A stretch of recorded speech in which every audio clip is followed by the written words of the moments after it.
Caríssimos irmãos e irmãs, nós celebramos hoje na igreja a solenidade de Pentecostes. Pentecostes, né? Penta vem de 50, né? 50 dias depois da Páscoa. Esta festa de Pentecostes, essa celebração, ela era uma celebração propriamente judaica. Os judeus celebravam no dia da Páscoa, né, a segunda lua cheia depois do mês de Nissan, né, o mês deles lá. Depois da lua cheia eles celebravam a Páscoa. Depois de celebrar a Páscoa, contavam 50 dias e celebravam a festa dos dons, que eles chamavam de Pentecostes. Nesse dia eles traziam os seus melhores frutos, né? Aquilo que eles plantavam nas roças das suas colheitas, eles traziam, né, as primícias, os primeiros frutos, e ofereciam no templo de Jerusalém. Era a festa dos dons. Mas Deus, na sua bondade e providência, né, no seu mistério de salvação, já havia preparado também isto para nós, os que creriam em Jesus. Ele fez exatamente com que Jesus morresse na sexta-feira, antes do dia da Páscoa, ressuscitou na madrugada do domingo para se cumprir as Escrituras. Então, as Escrituras se cumpriram, significa que nós não guardamos mais o sábado, mas agora o domingo, que é o dia de Jesus, o dia da ressurreição. E 50 dias depois da ressurreição de Jesus, nós também recebemos o grande dom de Deus, o dom do Espírito Santo. Vejam que agora não somos mais nós que vamos lá e oferecemos as nossas primícias das nossas plantações diante do templo de Deus. É o próprio Deus que derrama o seu grande dom, que é o Espírito Santo, que é Deus também. O Espírito Santo, ele foi dado por Deus e foi avisado por Jesus aos seus apóstolos. Jesus dizia a eles: eu preciso ir, porque quando eu for, virá o Espírito. O Espírito vai ensinar a vocês todas as coisas que são necessárias. O Espírito vai dar a vocês coisas que vocês não imaginam. E de fato foi exatamente isso. Foi necessário que Jesus fosse para que o Espírito Santo viesse. E quando o Espírito Santo veio, exatamente no dia de Pentecostes, aqui São Lucas escreveu muito bem nos Atos dos Apóstolos, ele dizendo assim: quando chegou o dia de Pentecostes, os discípulos estavam todos reunidos no mesmo lugar. De repente, veio do céu um barulho como se fosse uma forte ventania e encheu o lugar onde eles estavam. Primeiro veio o vento que encheu a sala. Depois do vento veio uma bola de fogo. O fogo se repartiu e foi pousando na cabeça de cada um dos apóstolos. E a Virgem Maria estava ali com eles. E o Espírito que desceu sobre os apóstolos de uma forma física, deu aos apóstolos dons extraordinários. Por exemplo, os apóstolos falavam em aramaico, o aramaico antigo lá, que nem existe mais esta língua hoje, existe um aramaico moderno, mas não é o mesmo. Eles falavam em aramaico e todas as nações entendiam na sua própria língua. Seria mais ou menos assim: eu estou aqui falando em português, qualquer pessoa que estivesse na assembleia inglês, alemã, francês, italiana, qualquer língua que estivesse aqui, entendiam que eu estivesse falando na língua deles. E foi exatamente este dom especial dado aos apóstolos que possibilitou que eles pregassem o evangelho a todas as nações. Eles iam pregar o evangelho e não precisavam de tradutor, porque o Espírito Santo era aquele que traduzia a linguagem. E Deus falava ao coração de todo mundo. Vejam que aqui São Lucas, ele até nomeia as várias nações daquela época, né? Estavam ali os mesopotâmios, a Judéia, a Capadócia, Ponto, a Ásia, a Frígia, a Panfilha, o Egito, a Líbia, próximo a Cirene, e por aí vai. Todas as nações diferentes entendiam que os apóstolos falavam, porque o Espírito deu a eles este dom. O dom de falar línguas de os idiomas, né? E também línguas estranhas que as pessoas não entendiam. Além disso, eles receberam a mesma potência do Espírito de Jesus. Por exemplo, São Pedro ia pregar na praça, de frente ao templo de Jerusalém. Ele pregava para uma multidão e numa única pregação ele convertia 3.000 pessoas, de uma vez. Não era o poder da palavra de Pedro que fazia isso, era o poder do Espírito Santo que estava em Pedro. Em outra situação, Pedro vai subindo ao templo de Jerusalém para as orações. Tem um homem diante da porta pedindo esmola, pedindo moedas. Pedro olha para ele e diz: ouro e prata eu não tenho, mas em nome de Jesus eu te ordeno, levanta e anda. E o aleijado levantou e saiu andando. Quando começou a perseguição em Jerusalém, Pedro fugiu para uma cidadezinha à beira do mar chamada Jope. Ali ele ficou escondido na casa de um homem chamado Simão, o curtidor. Ele era curtidor de couros. Ali uma pequena comunidade se reunia sempre. Tinha uma senhora bastante rica que ajudava a comunidade, ela se chamava Tabita. E ela ficou doente naqueles dias, ainda era jovem, uma jovem senhora, e morreu. Quando São Pedro soube que ela havia morrido, ele foi até a casa de Tabita e disse para ela: em nome de Jesus eu te ordeno, levanta e anda. E aí ele ressuscitou a mulher. São Paulo também, movido pelo Espírito de Deus, aquela experiência que ele teve a caminho de Damasco, foi a descida do Espírito Santo na vida dele.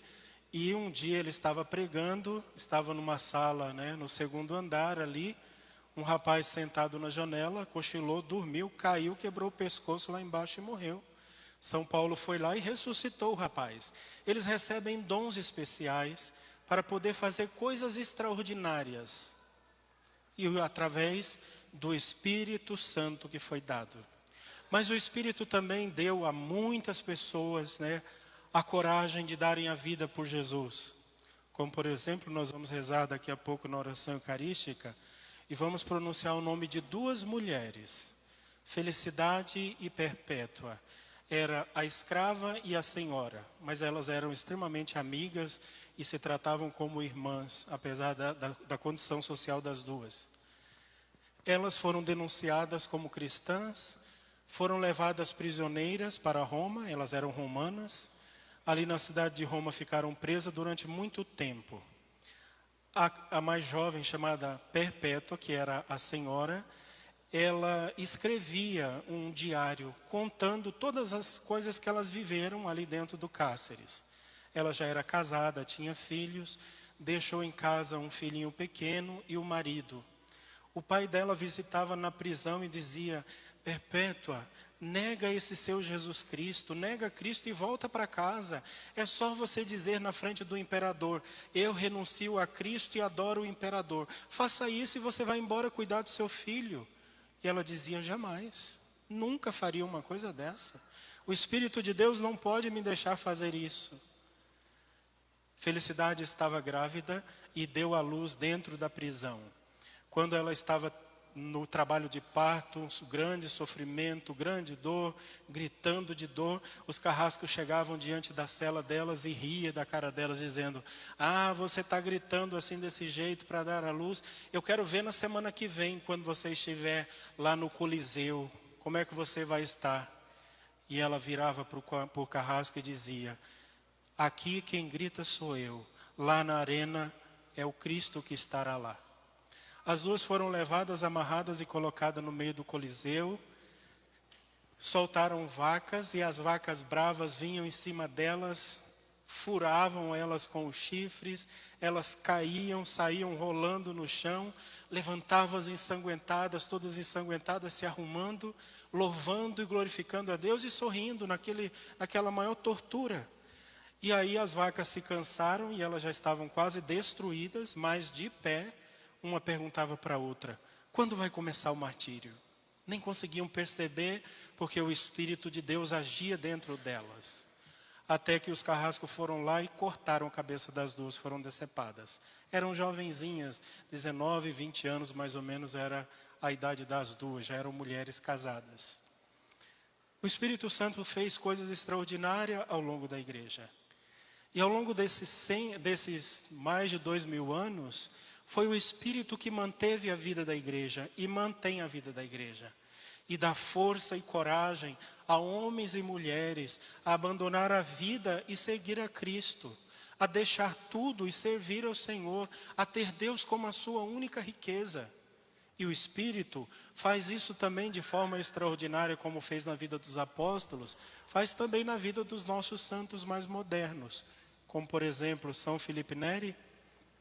Tinha 29 anos de idade, entrou na igreja um dia para assistir a missa e de repente ele viu uma bolinha de fogo em cima do altar onde estava o padre. Aquela bola de fogo veio e entrou dentro da boca dele. Aí entrou na boca e foi para o coração de São Felipe Neri, como se tivesse explodido, quebrou 2 costelas. E ele vivia em chamas, ele tinha tanto calor, tanto fogo do Espírito dentro dele, que as casulas que hoje nós usamos, que este manto aqui, elas são cortadas aqui do lado agora, mas elas não eram cortadas, elas eram inteiras, era um cone assim, porque ele sentia tanto calor que ele tinha que deixar o peito de fora, senão ele não aguentava. E ele, quando ia atender as confissões, depois se tornou padre, né, o peito dele era estufado. E depois que ele se tornou padre, pessoas que não tinham conversão, impenitentes, ele chegava perto da pessoa, pegava a pessoa, encostava a pessoa no peito dele, a cabeça, e a pessoa se convertia instantaneamente. Quando ele morreu, que fizeram uma autópsia, né, do corpo dele para o processo de canonização, o coração dele intacto, viram que o coração dele era enorme, muito maior do que um coração humano normal, e cheio de cicatrizes de fogo. O espírito que queimava dentro do coração dele. E é justamente este espírito que deu vida à igreja e revelou as coisas à igreja. Por exemplo, foi o Espírito Santo que revelou à Igreja Católica que a Virgem Maria foi concebida sem pecado original. Foi o próprio Espírito Santo que revelou à igreja no dogma trinitário, dizendo que Deus era um Deus em 3 pessoas distintas. Foi o Espírito Santo que foi conduzindo a igreja e até hoje a única igreja que é uma, somos nós. E vocês podem ver que a igreja, o Espírito nos conduziu à igreja de tal maneira, vocês podem ver que agora nós temos folhetinhos aí, nos folhetos, todas as orações ou todas as orações que nós rezamos, nós nunca pronunciamos no singular. Eu vos peço, ó Deus. Está sempre assim. Nós os pedimos, ó Pai. Porque nós não somos nós não somos vários. Nós somos um só. Nós somos um único corpo. Até o Pai Nosso, que Jesus ensinou aos discípulos, é justamente assim. Pai Nosso que estais no céu, nós somos um só. E somos feitos de muitos membros de diferentes formas, de diferentes formas de agir, de viver dentro da igreja. A igreja continua cheia de membros, cheia de carisma, cheia de uma série de coisas. Por exemplo, hoje nós estamos aqui recebendo as oficinas de orações e vida, né? Os guias da oficina de oração e vida. É uma forma que o Espírito Santo encontrou de ensinar as pessoas a rezar. De uma forma mais calma, mais tranquila, mais serena, com silenciamento, com silêncio, com deserto. Diferente de outras formas de rezar, como a renovação carismática, que é barulhenta, que grita, que louva, que, né? Diferente. Diferente de pastorais também que fazem trabalhos, somos vários membros de várias maneiras, todos conduzidos pelo Espírito Santo de Deus. E se nós viemos à missa hoje, participar da Santa Eucaristia, foi porque o Espírito Santo nos trouxe. Quando você se ajoelha para rezar, ou quando fecha os olhos, ou quando se coloca na presença de Deus, é o Espírito que te leva. Vejam, na segunda leitura, São Paulo escreveu aos Coríntios dizendo assim: irmãos, ninguém pode dizer Jesus é o Senhor, a não ser no Espírito Santo. Então, todas as vezes que você diz, Jesus é o Senhor, Jesus é o meu Senhor, Jesus eu te amo, Jesus tu és o Senhor da minha vida, quando você diz isso, é o Espírito de Deus que está agindo dentro do seu coração. Talvez não vá acontecer nada de extraordinário, né? De repente você vai ver uma bola de fogo entrar na sua boca, ou seu coração explodir, não vai acontecer nada. Mas o fato de você desejar e sonhar estar na presença de Deus, já é o Espírito agindo dentro de você. E todos nós que fomos batizados, recebemos o Espírito Santo.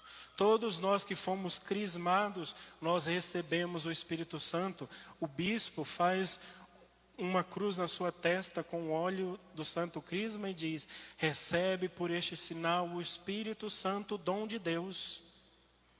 Mas o que é que nós temos que fazer? Nós temos que despertar o Espírito que já vive dentro de nós. Despertar com um profundo desejo de mudar de vida. Despertar através da nossa vida de oração. Despertar através da nossa vida de penitência, de caridade, de bondade, de se esforçar a cada dia. E a cada dia clamar e implorar: vinde Espírito Santo, venha fazer dentro do meu coração aquilo que eu tenho que de fato fazer. Que às vezes nós temos uma missão, mas nos esquecemos do Santo Espírito. Ele dorme e fica lá dentro de nós e se apaga. E ao invés de ser uma grande oferta a Deus, como nós devemos ser, nós nos tornamos pessoas inúteis, porque o Espírito não age dentro de nós. Celebramos então hoje a solenidade de Pentecostes, o dia em que a bondade infinita de Deus mais uma vez se derramou generosamente e mudou a face da terra e continua transformando. Imploremos o Espírito de Deus para que Ele esteja sempre presente e atuante dentro de nós. Porque se nós não permitimos que o Espírito Santo haja dentro de nós, pela nossa vida má, nós nos tornamos inúteis. Inúteis, quando éramos para ser, assim como o Espírito, um dom para a igreja.